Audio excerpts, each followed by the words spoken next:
But what I've noticed is the younger generation now that's coming in, they grew up on social media. Like,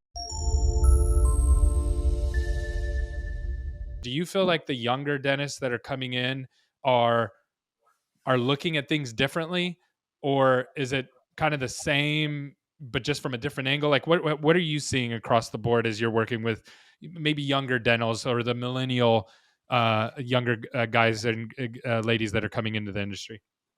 Yeah, I mean, from a real like macro level, and you probably know this, but I think it was 1976, the United States Supreme Court finally legalized marketing in dental. And so, what was interesting before that is you could have a sign on the door, and it was actually specified the dimensions of it. You know, where it was like 3 by 12 or whatever sign on the door, and that was it. And so. What was significant about that is it took about a generation or two for that mindset to work out of Yeah.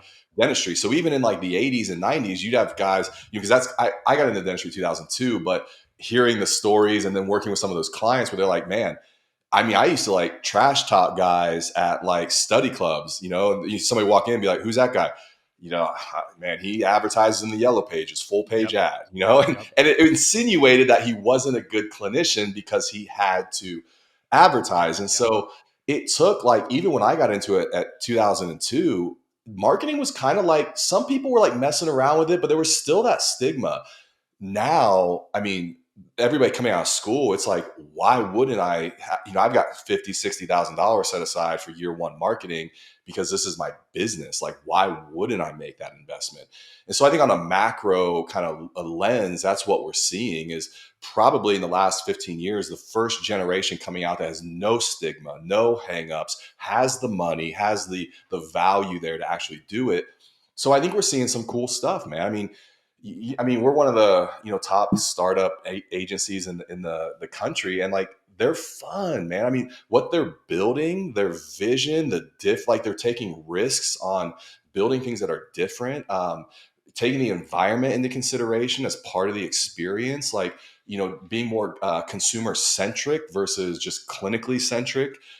So and then all that spills out obviously into the digital space and of Hmm. course TikTok and reels and social and all the things. But I think from a macro lens, that's what we're seeing.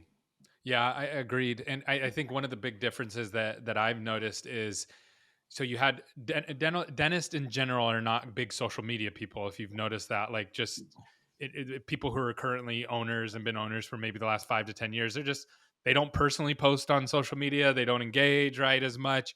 But what I've noticed is the younger generation now that's coming in, they grew up on social media. Like, they were handed phones when they were Yeah. super young and jumped on social media, probably had a Facebook page, probably have an Instagram page.